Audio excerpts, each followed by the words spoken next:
자, 누가복음 1장 26절에서 38절 말씀입니다. 제가 읽겠습니다.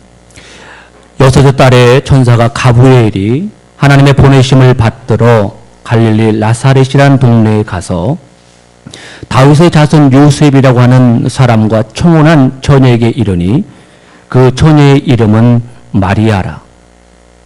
그에게 들어가 가로되 은혜를 받은 자여 평안할지어다. 주께서 너와 함께 하시도다 하니 처녀가 그 말을 듣고 놀라 이런 인사가 어찌 함인고 생각하며 천사가 일러 가로되 마리아여 무서워 말라. 내가 하나님께 은혜를 얻었느니라. 보라 내가 수태하여 아들을 낳으리니 그 이름을 예수라 하라. 저가 큰 자가 되고 지극히 높으신 이의 아들이라 일컬음을 것이요 주 하나님께서 그 조상 다윗의 위를 저에게 주시리니 영원히 야곱의 집에 왕노릇 하실 것이며 그 나라가 무궁하리라.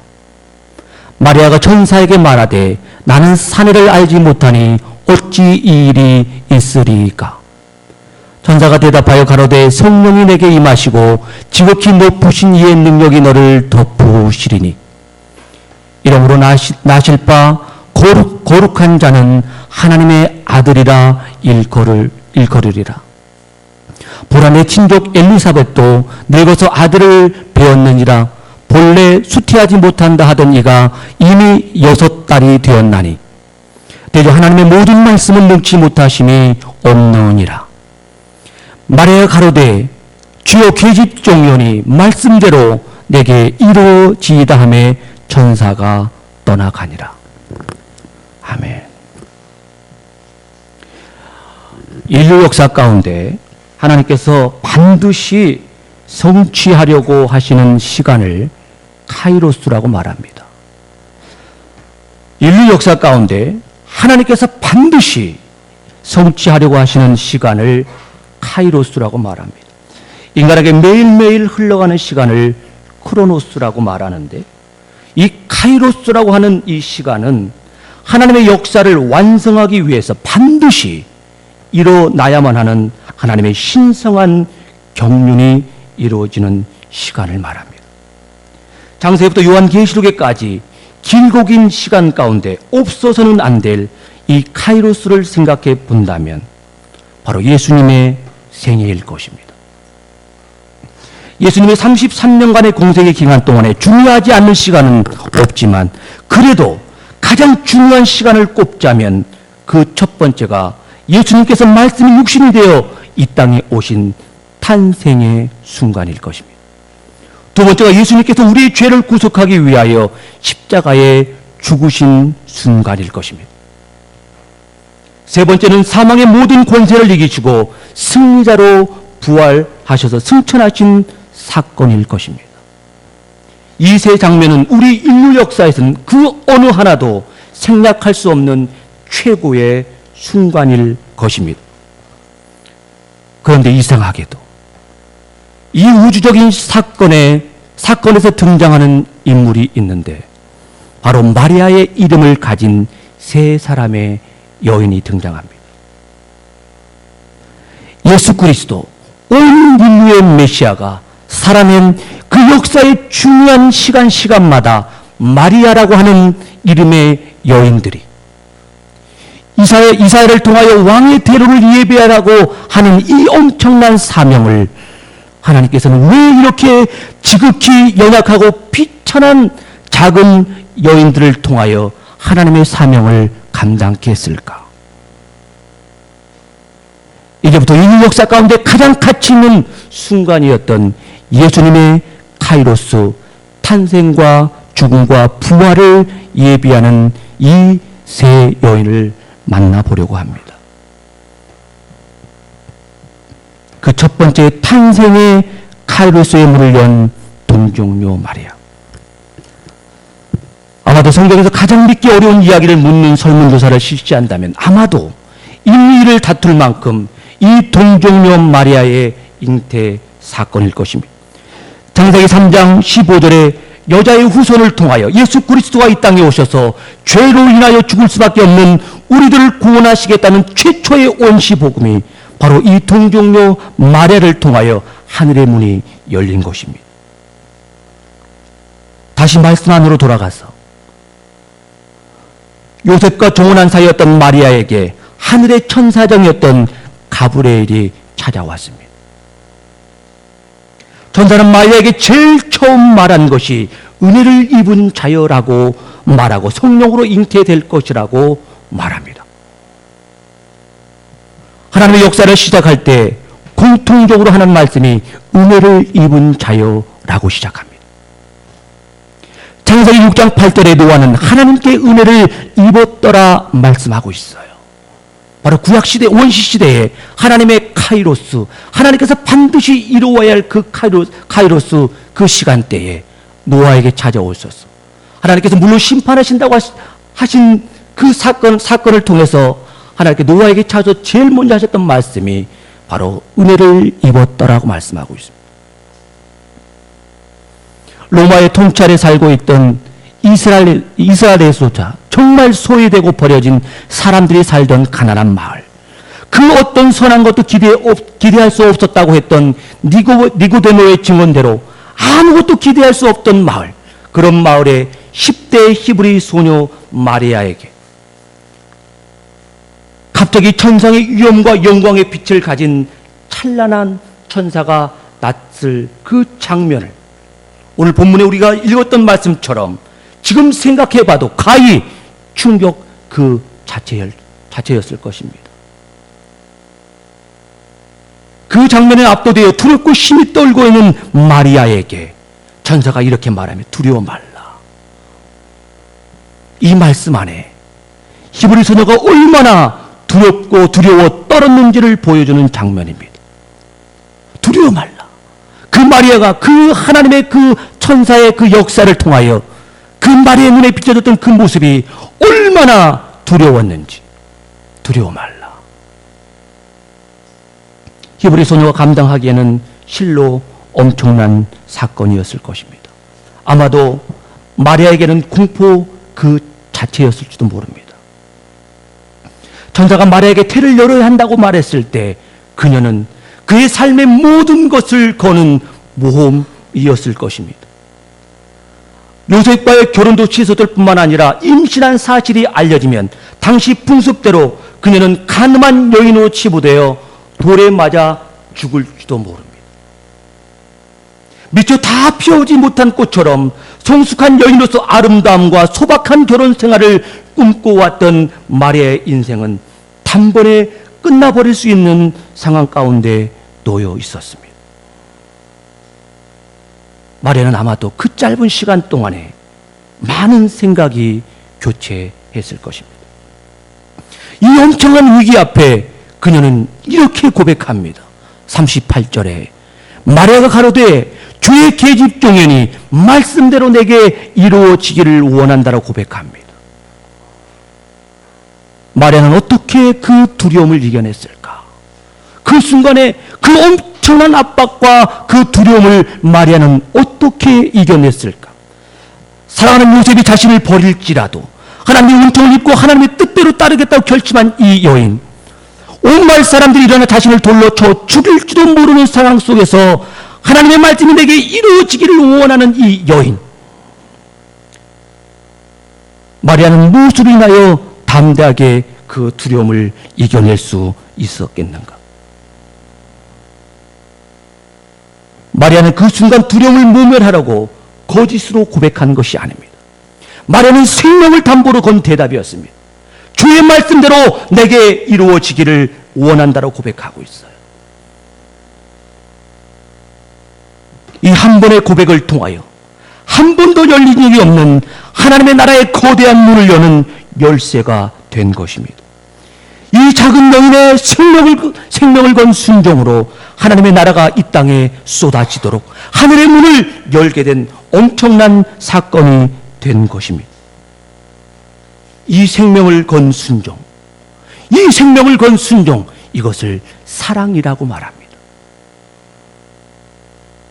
이 생명을 건 순종이라는 열쇠로 문을 열자 그토록 고대하였던 하늘의 왕이신 예수 그리스도가 이 땅에 비로소 진입할 수 있었습니다.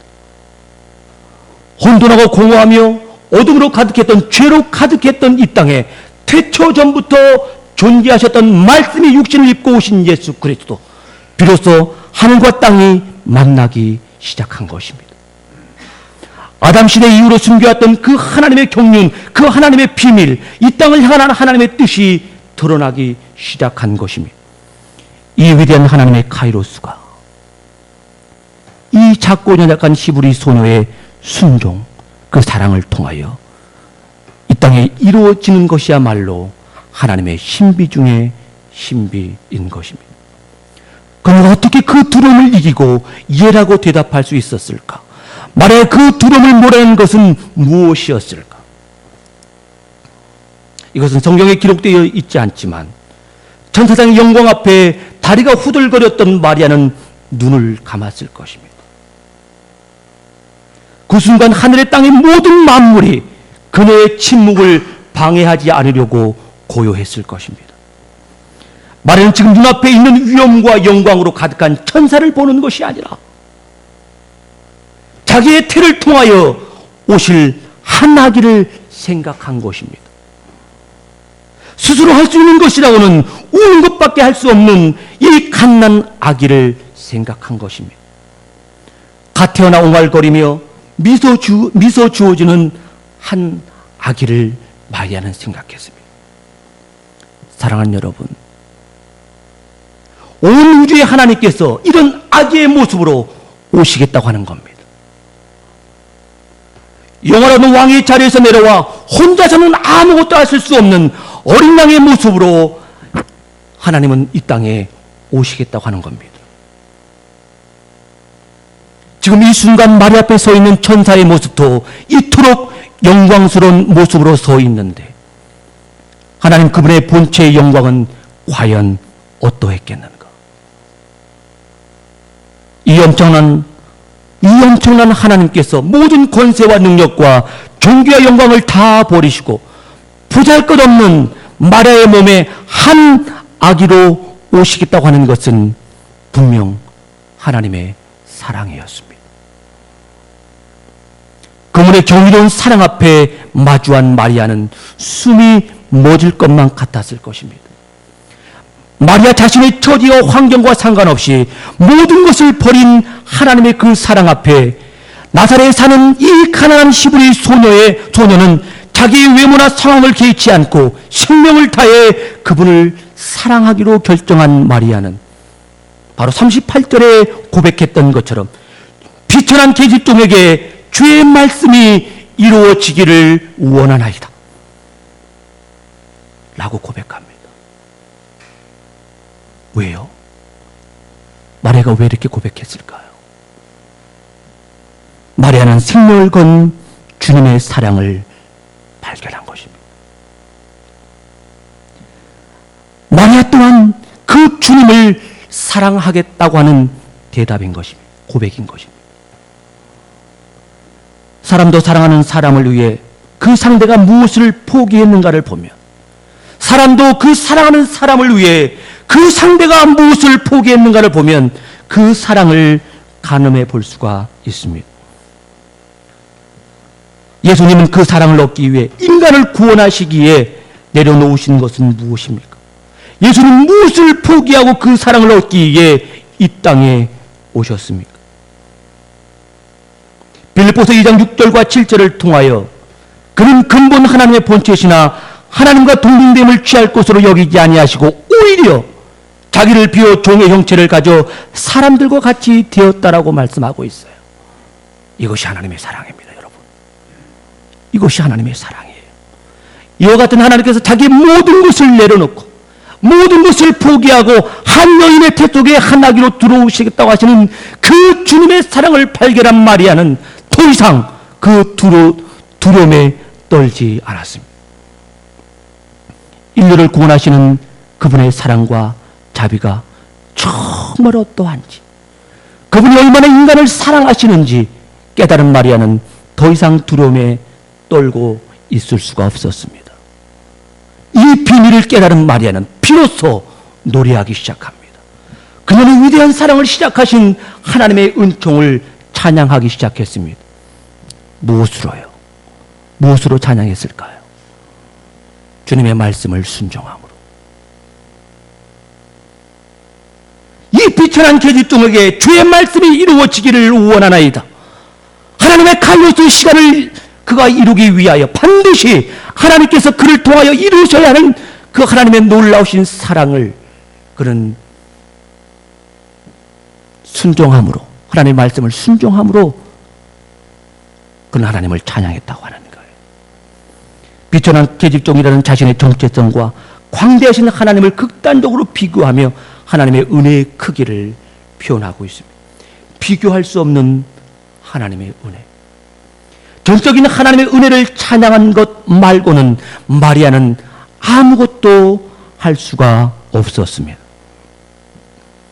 그 마리아는 주님을 사랑하는 것으로, 우리의 구원자 되신 메시아의 길을 열어드리는 것으로, 자기의 태를 내어주는 것으로 그 하나님을 찬양합니다.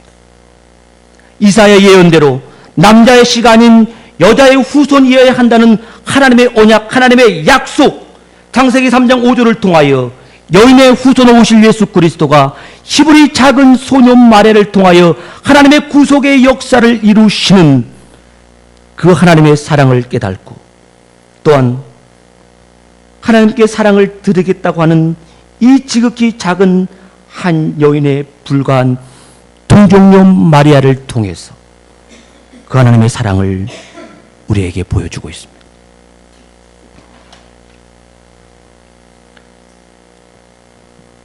마리아가 대단히 고결한 삶을 살았다거나 헌신된 삶을 살았기 때문에 선택된 것이 아니라 그녀가 고백한 것처럼 비천한 히브리 작은 한 여인에 불과했을 뿐입니다.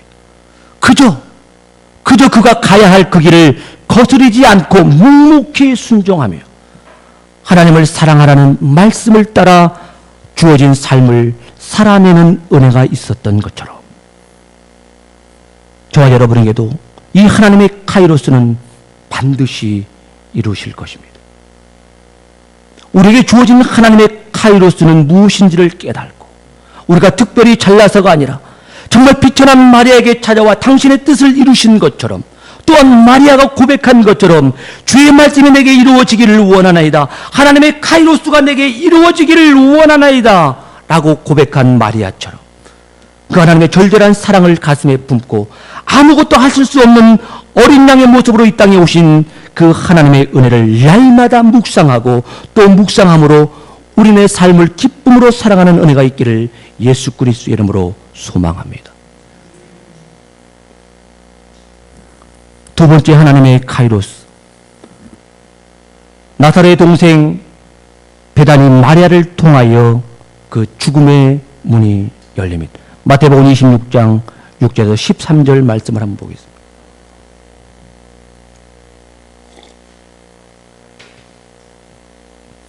예수께서 베다니 문둥이 시몬의 집에 계실 때에 한 여자가 매우 귀한 향유 한 옥합을 가지고 나와서 식사하시는 예수의 머리에 부으니 제자들이 보고 분하여 가로되 무슨 의사로 이것을 허비하느냐, 이것은 많은 값에 팔아 가난한 자들에게 줄 수 있었겠노라 하거늘 예수께서 하시고 저에게 이르시되 너희가 어찌하여 이 여자를 괴롭게 하느냐, 저가 내게 좋은 일을 하였느니라. 가난한 자들은 항상 너희와 함께 있거니와 나는 항상 함께 있지 아니하리라. 이 여자가 내 몸에 향유를 부은 것은 내 장사를 위하여 함이니라. 내가 진실로 진실로 너에게 이르노니 온 천하에 어디서든 이 복음이 전파되는 곳에는 이 여자의 행한 일도 말하여 저를 기념하리라 하시니라. 베다니 마리아는 성경에 등장할 때마다 늘 예수님의 발 아래 앉아있는 여인으로 등장합니다. 그녀는 그분의 음성을 가장 가까이에서 들었던 여인이었습니다. 가장 가까이 앉아 예수님만을 바라보는 여인이었습니다. 주님의 말씀을 한마디라도 놓치지 않기 위하여 다른 사람의 눈총에도 굴하지 아니하고 특히 언니의 노골적인 비난에도 불구하고 주님의 말씀을 가장 가까이 들었던 여인이었습니다. 마태복음 20장 20절과 21절을 보면 사도 요한과 야고보가 예수님께서 나라를 통치하실 때에 하나는 좌편에 하나는 우편을 차지하기 위해 어머니를 이용해서 청탁 아닌 청탁을 하는 장면이 나옵니다. 그들이 요구하는 자리는 마리아가 그토록 사모하는 바로 그 예수님의 옆자리였습니다. 요한과 야고보가 그 자리를 원하는 동기는 무엇이었을까요? 정말 그들이 특별히 예수님을 사랑하여 예수님의 옆자리에 앉고 싶었던 것일까요? 아무에게도 주님의 사랑을 빼앗길 수 없어 주님과 함께 있기를 원했던 것일까요? 그러나 바로 몇 장면만 뒤로 가보면 마태복음 26장 56절 하반절에 이에 제자들이 다 예수를 버리고 도망하니라라고 성경은 말씀하고 있어요. 예수님을 버리고 도망하는 모습이 보입니다. 과연 그들의 내면의 마음이 어떠한가를 잘 설명하고 있는 장면입니다. 두말할 것도 없이 그들은 그 자리를 탐했던 것입니다. 예수님의 자리. 그 자리가 상징하는 통치의 권세. 바로 사람들의 인정, 능력, 부유함 등을 그들은 원했던 것입니다. 그렇다면 우리의 모습은 어떻습니까? 예수님을 통하여 그분이 주시는 은사와 능력을 통하여 사람들에게 능력을 받고 싶어하는 마음은 없습니까? 하나님이 주시는 부를 통하여 사람들에게 자기를 드러내고 싶은 마음은 없습니까? 요한복음 6장에 보면 예수님께서 보리떡 5개와 물고기 2마리로 5,000명을 먹이시고 12광주리가 남는 오병이의 기적을 보이십니다. 6장 15절에 그러므로 예수께서 저희와 와서 자기를 억지로 잡아 임금을 삼으려 준 줄을 알고 다시 혼자 산으로 떠나가시니라 라고 말씀하고 있어요. 그들이 왜 예수님을 임금으로 삼기를 원했을까요? 바로 예수님의 권세, 예수님의 능력, 예수님의 부요.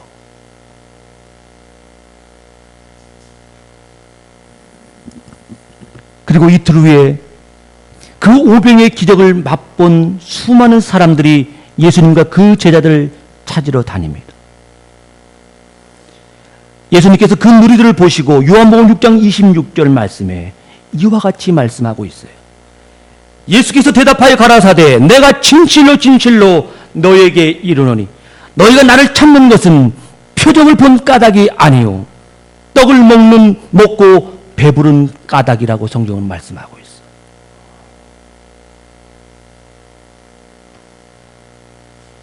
예수님께서 보여준 그 표적을 통하여 내가 메시아다, 너희를 구원할 메시아다라고 하는 것을 보여주기 위하여 예수님은 이 오병의 기적을 일으켰음에도 불구하고 그들은 그 하나님의 뜻을 알지 못했다고 하는 거예요.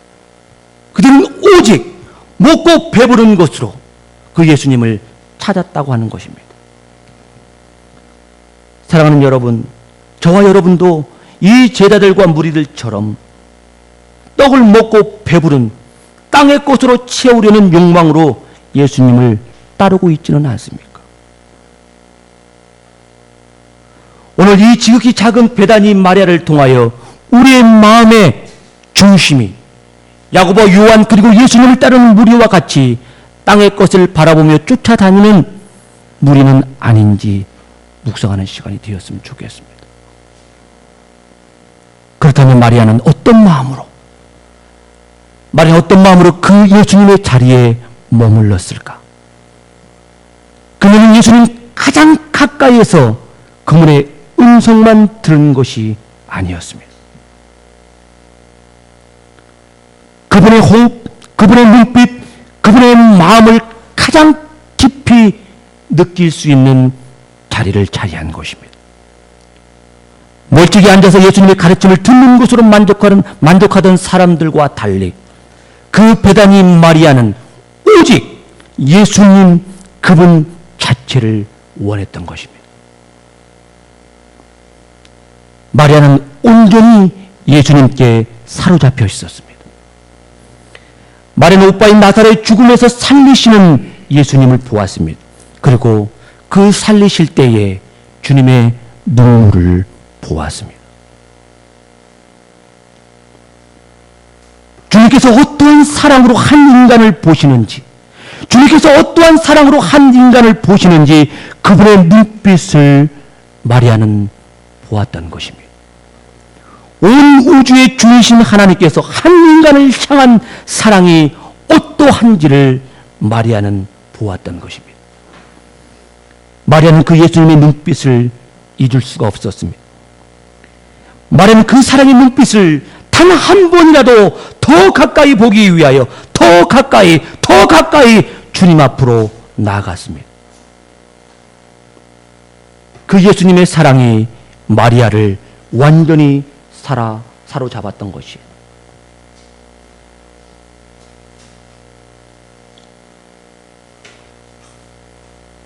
마태복음 26장 6절 이하에 마리아가 예수님 머리 위에 값진 향유를 부었을 때 그 비싼 향유를 왜 낭비하느냐 제자들이 아우성치는 이 산만한 상황 속에서 어느 누가 예수님의 떨리는 심장의 박동 소리를 들을 수 있었을까?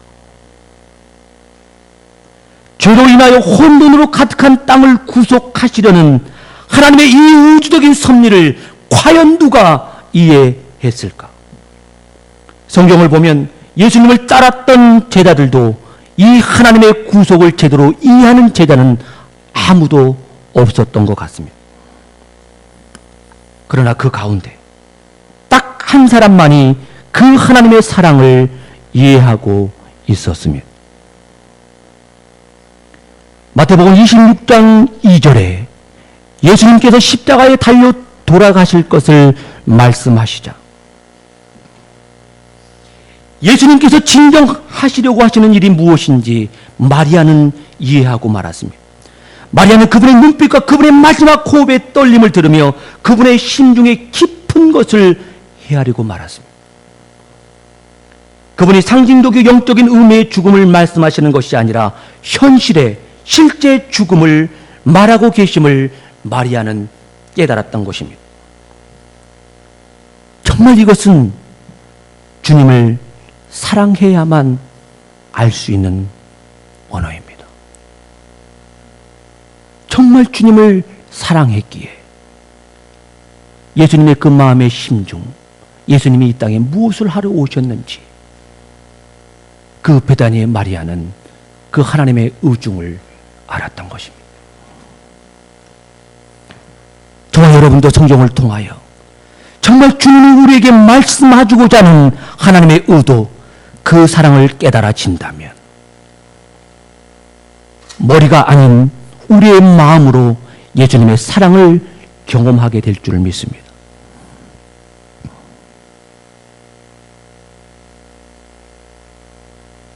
마리아는 예수님의 그 심중을 헤아리고 난 이후에 마리아는 갑자기 머리가 복잡했을 것입니다. 자신의 죽음을 말씀하시는 예수님의 눈은 너무나도 진실했습니다. 그 누구도 주님께서 가시는 그 길을 막을 수 없다는 것을 마리아는 알았습니다. 오빠 나사로의 죽음과 부활을 경험한 마리아는 사랑하는 주님께서 죽음을 향해 가시는데 마리아는 자신이 할 수 있는 것이라고는 아무것도 없다는 사실 앞에 절망하고 있습니다. 더 이상 주님의 모습을 볼 수 없다는 마음에 그 상실감은 엄청났을 것입니다. 마리아는 죽음의 길을 가시는 그 주님을 위해 자신이 마지막으로 해드릴 수 있는 일을 찾기 시작했습니다. 다시는 볼 수 없다는 그 마음에 그 마지막 가시는 길에 자신의 주님을 잊도록 사랑하고 있다고 하는 그 마음을 주님 앞에 전해드리기 위하여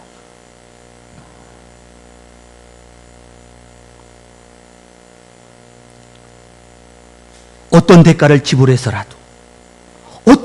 지불해서라도 자신의 사랑을 고백하고 싶었습니다.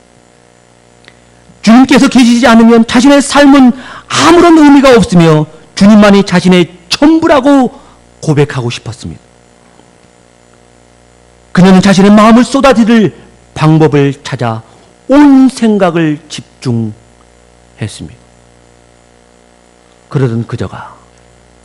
그러던 마리아가 발견한 것은 그녀의 전 재산인 나드 한 옥합을 발견한 것입니다. 마리아는 한치의 망설임도 없었습니다. 저를 위해 준비해 두었던 순전한 나드 한 옥합, 그것은 마리아의 전부였습니다. 마리아의 전 재산이었습니다. 주님을 사랑하는 것이 세상이 주는 그 어떤 즐거움보다 더 우선이라고 생각한 마리아는 어린 양처럼 묵묵히 죽음의 길로 걸어가시는 주님께 기름을 부어드린 것입니다.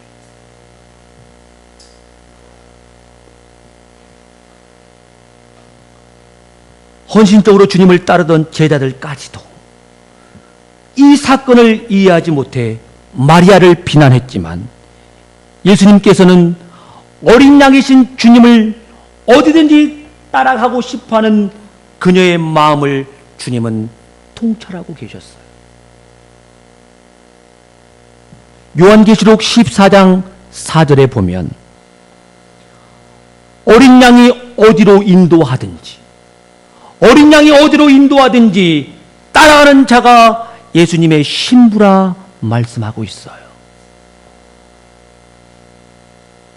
마리아는 예수 그리스도가 어디를 가시든지 그 죽음의 길을 갈지라도 그 예수님 한 분만을 마리아는 사랑했다라고 하는 것입니다.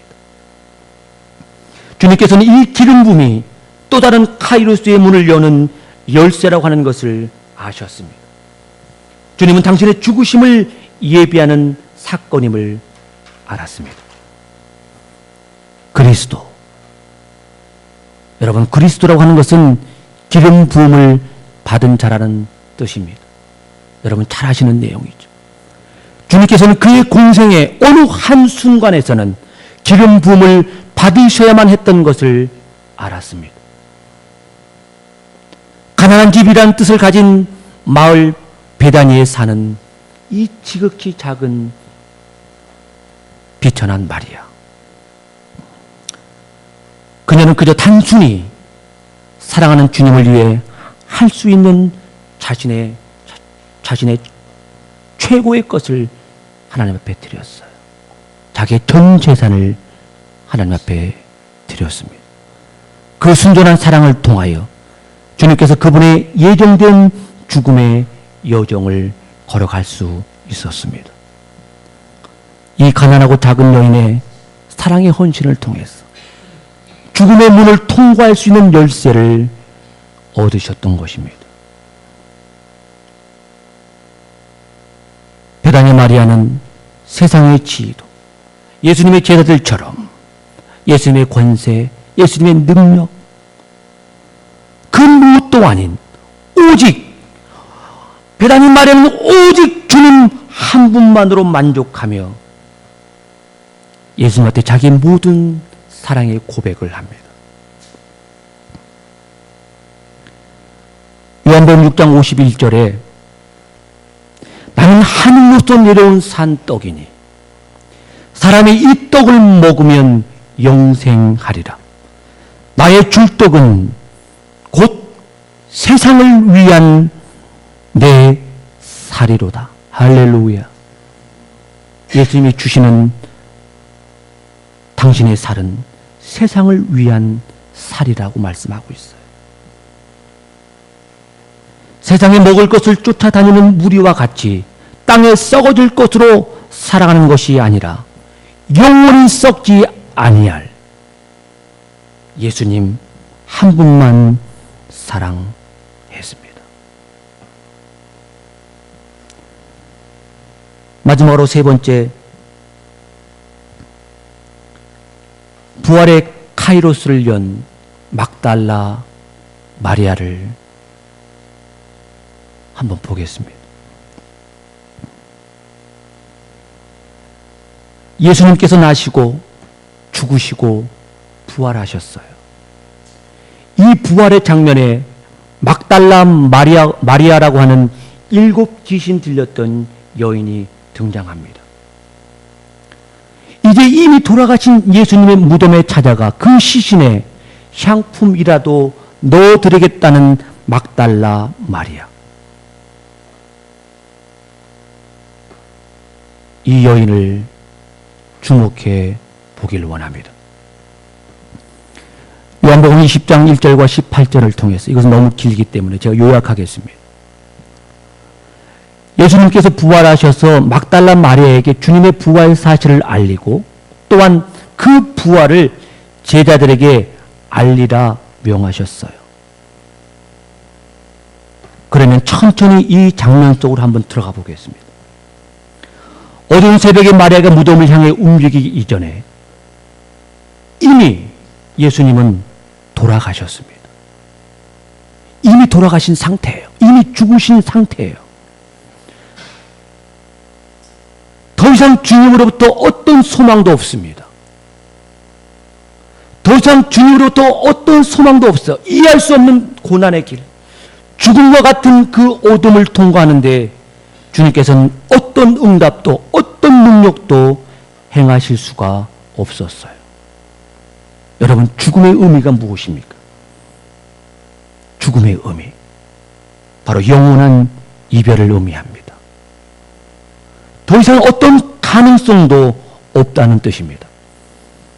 그래서 사랑하는 사람의 부고를 맞으면 그렇게 슬퍼하고 눈물을 흘리게 되는 것이에요. 영원한 이별을 맞기 때문에. 돌아가신 주님 마리아를 위해 해줄 수 있는 것은 아무것도 없었습니다. 그러나 이 깊은 새벽, 여전히 빛나고 있는 것이 있었는데, 그것은 주님을 향한 막달라 마리아의 아름다운 사랑이었습니다. 그 사랑은 죽음도 멈추지 못했습니다. 죽음도 끄지 못하는 사랑의 불이 바로 그 막달라 마리아에게 있었습니다. 어쩌면 막달라 마리아는 기다렸던 기회가 온지도 모릅니다. 왜요? 막달라 마리아는 가늠한 여인이었어요. 7 귀신이 들렸던 여인이었습니다. 이런 막달라 마리아가 주님이 살아계셨을 때는 주님을 향한 당신의 자기의 사랑을 표현할 방법이 없을 수도 있었을 것입니다. 예수님을 만난 이후 자신의 처지가 너무나 부끄러워 차마 주님 앞에 가까이 가지 못했을 것입니다. 누구처럼 주님의 발 아래 친밀하게 다가갈 수 없었던 막달라 마리아는 누구보다도 주님께 가까이 가겠다는 결심을 했을 수도 있습니다. 당시 캄캄한 밤에 무덤가를 돌아다니는 것은 목을 파는 여인이거나 또는 귀신 들린 여인이라 여겼던 시대입니다. 아무도 찾지 않는 주님의 죽음에 값진 향품을 넣어드리겠다는 생각으로 한밤에 어둠과 난폭한 보초병을 두려워하지 아니하고 막달라 마리아는 그 무덤을 향하여 가고 있습니다. 그 유대인 보초병들이 그녀를 가만히 둘 리가 없었을 거예요. 또한 시체를 만지는 것은 부정한 사람으로 취급받던 그런 시대였습니다. 그러나 막달라 마리아는 자신의 부정한 여인으로 낙인 찍힌 것을 조금도 두려워할 이유가 없었습니다. 죽음을 향해 달려가는 마리아는 자신이 어떤 처지가 될지, 어떤 처지가 되든지 간에 그는 고민하지 아니하고 주님의 무덤으로 향합니다. 주님을 향한 사랑이 완전히 그녀를 사로잡았습니다. 이 세 여인의 공통점은 주님을 향한 사랑이 너무나 컸어요. 주님을 향한 사랑이 자기를 내어 죽기까지 사랑한 그 주님의 사랑을 발견하고 이 세 여인은 그 하나님을 그토록 자기의 모든 생명을 내걸 만큼 주님을 사랑했다라고 하는 것입니다. 요한일서 4장 18절에 사랑 안에 두려움이 없고 온전한 사랑이 두려움을 내어 쫓나니라고 말하고 있어요. 정말 진정한 사랑은 모든 두려움을 이겨낼 수 있습니다. 모든 두려움을 쫓아낼 수 있다고 하는 거예요.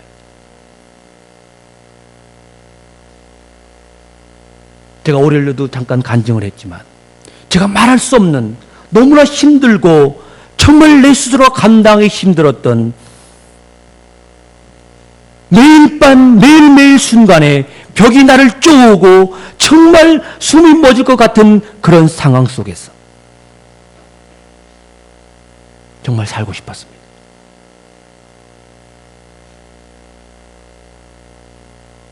몸부림치며 하나님 앞에 기도할 때 한 사람이 생각났어요. 그것은 목사님이 아닌, 죄송합니다 목사님, 그건 목사님이 아닌 바로 박유진 선교사님이었습니다. 박윤준 선교사님이었어요. 제가 가장 힘들었던 것이 바로 명절이었습니다. 근데 그 명절이 수요일인가 금요일이 꼈던 그때인 것 같아요. 말씀을 마치고 기도하는 시간에 제가 쫓아갔습니다. 방송실에 있었을 때요. 전사님, 저 기도 좀 해주십시오. 여러 가지 기도를 해줬어요. 많은 기도를 해줬어요. 그러나 두 가지가 저의 마음 가운데 부딪혔어요. 그리고 나서 다시 그 부분에 대해서 여쭤봤습니다. 제가 궁금했던 그 두 가지 문제를 다시 한번 여쭤봤어요. 물어봤어요. 여러분, 비록 나이가 어린 전도사예요. 그러나 나는 개의치 않았어요. 왜냐하면 살고 싶었습니다. 매일 순간순간 쪼여오는 그 두려움과 압박, 숨이 껄떡거리려고 하는 그 엄청난 공포 앞에 살고 싶었습니다. 솔직한 심정.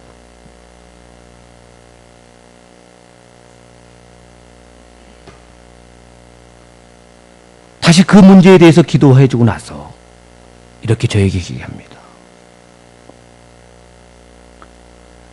집사님이 광야 한복판에 서 있대요.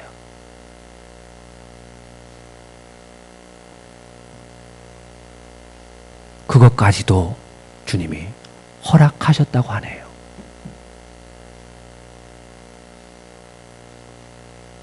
저는 그 말씀을 듣고 그 얘기를 듣고 들어와서 기도하기 시작했습니다. 하나님, 정말 하나님께서 그것까지도 허락하셨다고 한다면 아무것도 없고 정말 그 적막한 사막에서 홀로 있게 하신 분이 하나님이라고 한다면 하나님, 내가 그것을 감당할 수 있는 힘을 허락하여 주옵소서. 하나님, 내가 그것을 감당할 수 있는 힘을 내게 허락하여 주옵소서. 얼마나 울었는지 몰라요. 근데 놀라운 것은 그 이후로 그 병이 사라졌어요.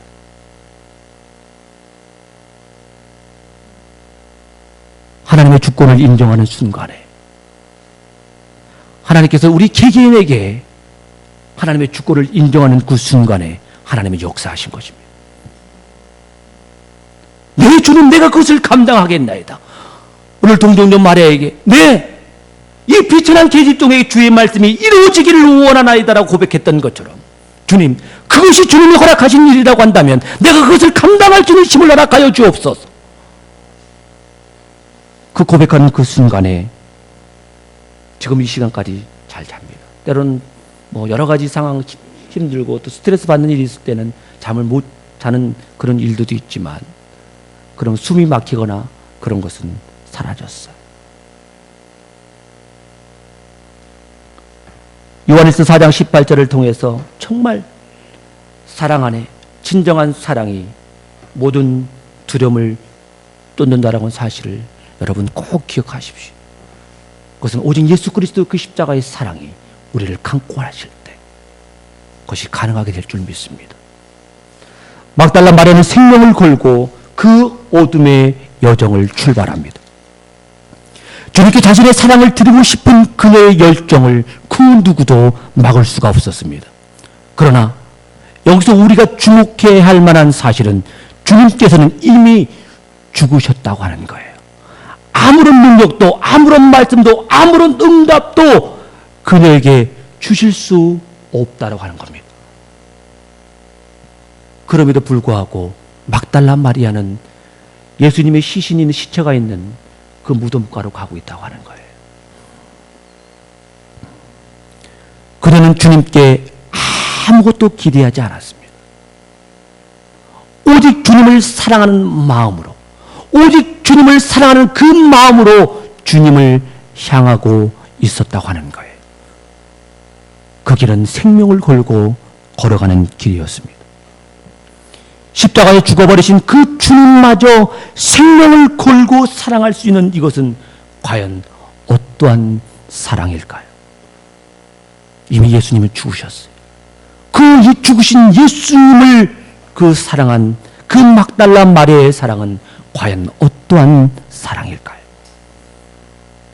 항상 세상의 복이나 얻기 위해 나가는 사람들은 이러한 사랑을 이해하기는 쉽지 않을 겁니다. 예수님께서 죽어있는 무덤을 향해 나가는 사랑, 이 사랑을 이해하기란 결코 쉬운 일이 아닐 겁니다. 많은 성도들이 하나님의 영광을 추구하고 능력을 추구합니다. 누구를 위한 영광을 추구하는지는 모르겠지만 능력 있는 사람 앞에서 줄을 서서 기도를 받을지언정 능력 없는 사람 앞에 나아가 그 필요를 채워주는 것 외에는 별 관심이 없어요. 이것이 우리의 모습입니다. 주님으로부터 아무것도 얻지 못할 때에도 생명을 걸고 그분께 향하는 이 여인의 사랑을 정말 우리는 이 시간에 보았으면 좋겠어요. 정말 우리가 예수 그리스도를 믿는 믿음의 목적이 여러분 무엇입니까? 우리의 필요를 따라서 예수를 믿으십니까? 아니면 이 세 여인처럼 오직 예수님만을 사랑하여 이 시간 나와 하나님 앞에 예배하며 그분 앞에 엎드려 기도하십니까?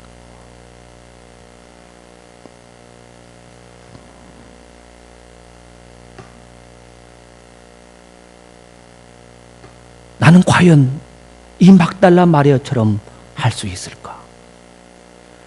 주님께서 주시는 응답과 축복에 익숙해서 따라가는 나의 사랑의 수준을 생각해 볼 때, 나의 모습을 생각해 볼 때 나는 이 막달라 마리아의 사랑에 정말 놀라지 않을 수가 없었습니다. 주님도 막지 못하는 사랑, 마치 상사병에 걸린 사람처럼 어두운 밤의 무덤을 향하는 사랑, 죽어버리신 주님을 사랑하기 위해 죽음의 길을 가는 그 사랑, 무덤에서 어떤 일이 기다리고 있는지 아무것도 모른 채 그냥 주님만 사랑하여 어두운 밤길을 걸어가는 그 막달라 마리아의 사랑.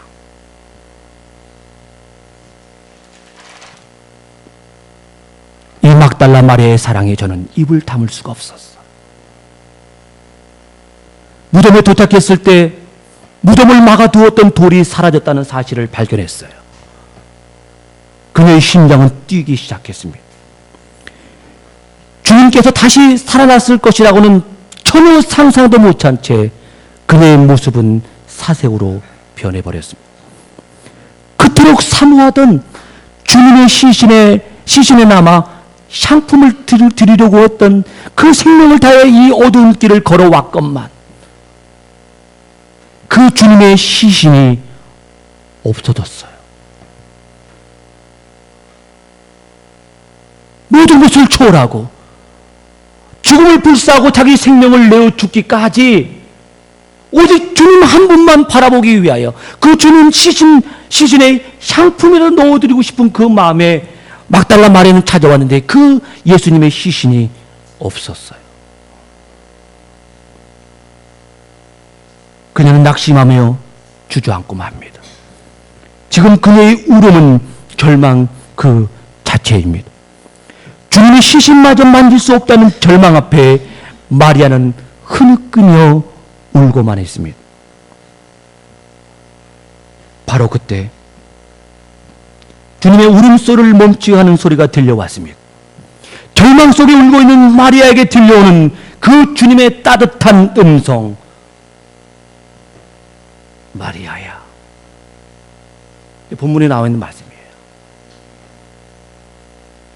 그 절망 가운데 있는 마리아에게 주님은 따뜻한 음성으로 마리아야.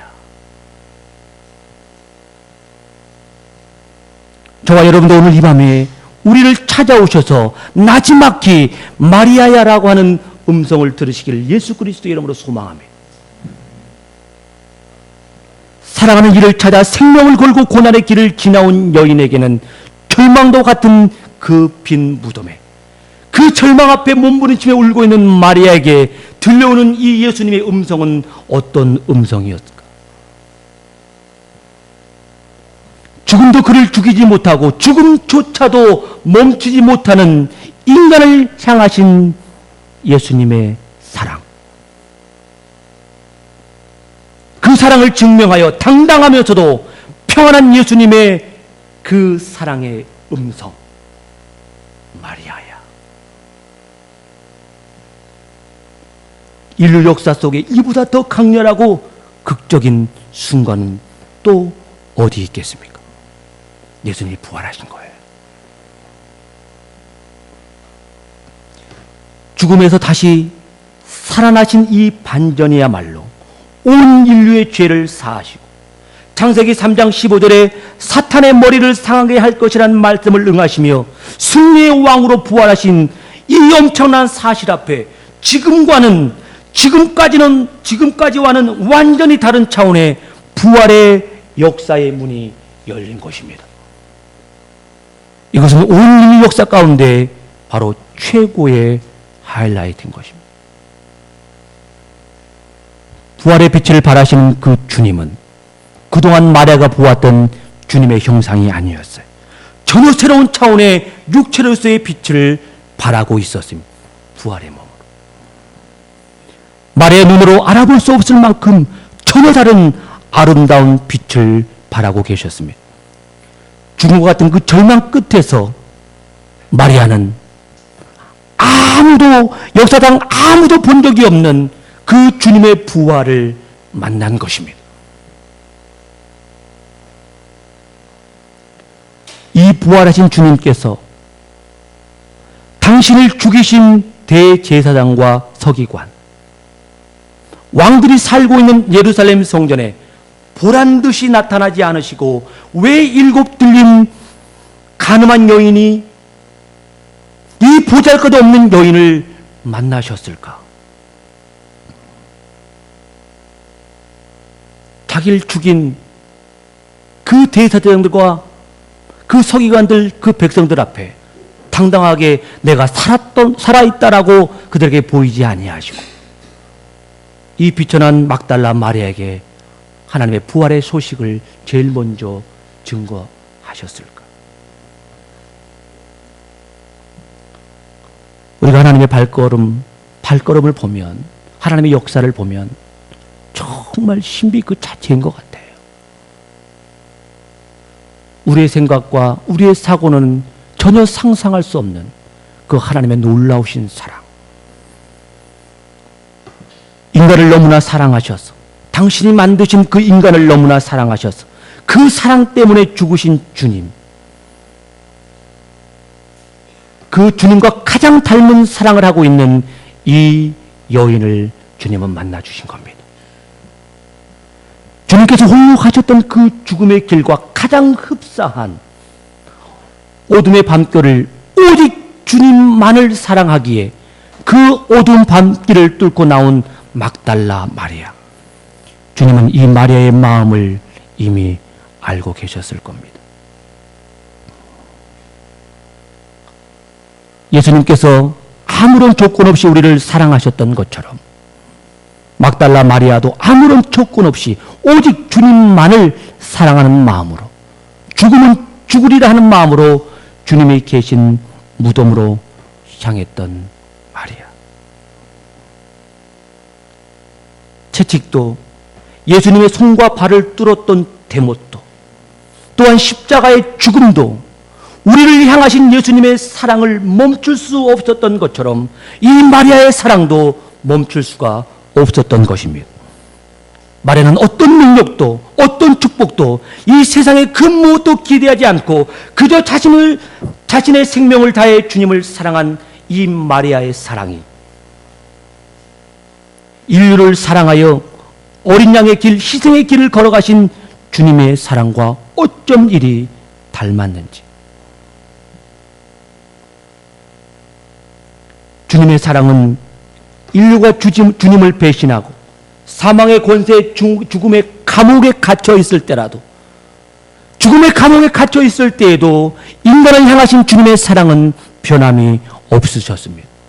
소망이 없는 죄인이었던 우리를 사랑할 수밖에 없으셨던 주님의 사랑처럼 무덤 속에 그냥 갇혀 계신 줄만 알았던 오직 예수님만을 사랑한 그 사랑, 정말 보잘것없고 무능력한 자신의 존재를 감춰주셨던 그 주님의 사랑.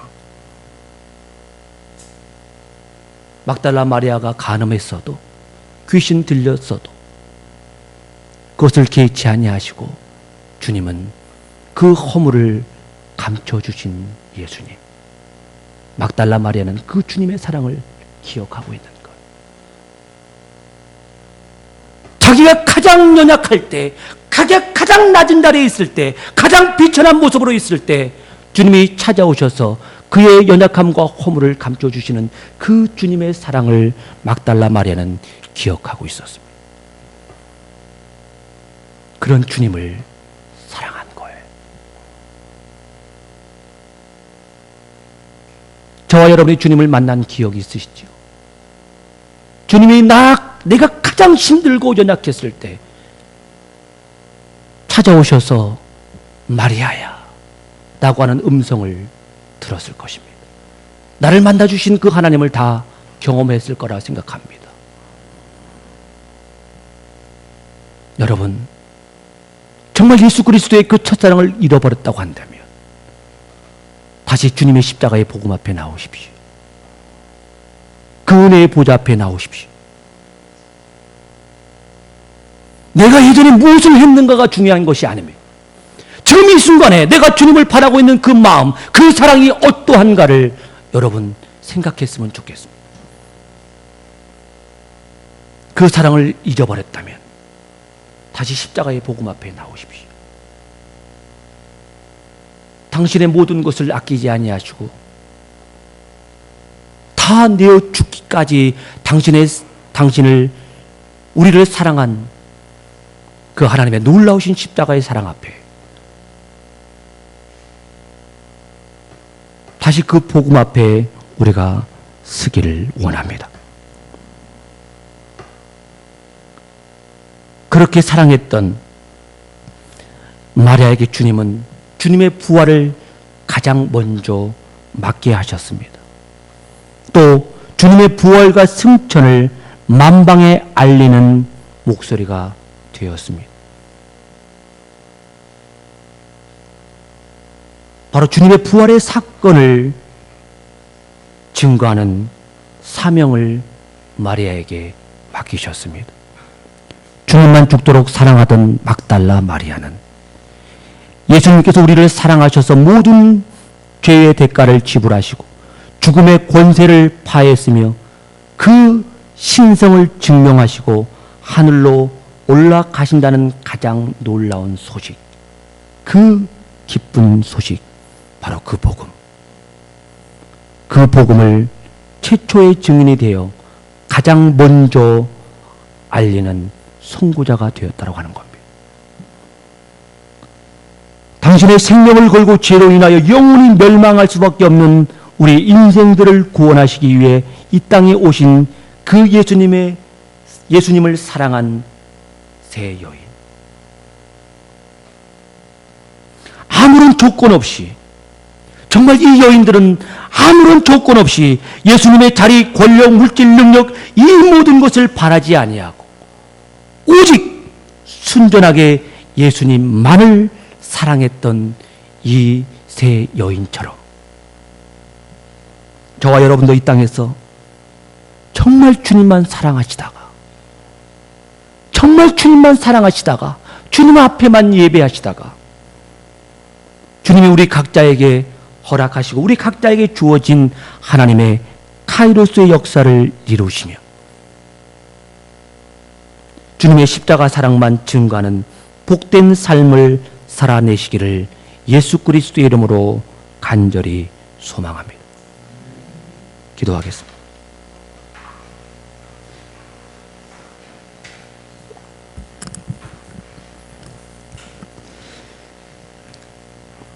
하나님 아버지, 요한계시록 14장 4절을 통해서 그들은 어린 양이 가는 곳이라면 어디든지 따라가는 사람들이 예수님의 신부라 말씀하셨습니다. 오늘 저희들이 만났던 이 세 마리아처럼 오직 예수님만을 사랑하여 그 자리가 어떠하든지 그 길이 죽음의 길일지라도 오직 예수님만을 따랐던 그 사랑을 가지고 그들의 삶을 최선을 다해 하나님의 카이로스의 삶을 살아왔던 것처럼 저희들도 이 땅에 예수 그리스도의 권세, 능력, 자리, 물질이 아닌 오직 예수님의 십자가의 사랑을 알고 그 예수님을 사랑하는 마음으로 돌이키는 저희들 될 수 있도록 성령님 도와주옵소서. 예수님의 이름으로 감사하며 기도드리옵나이다.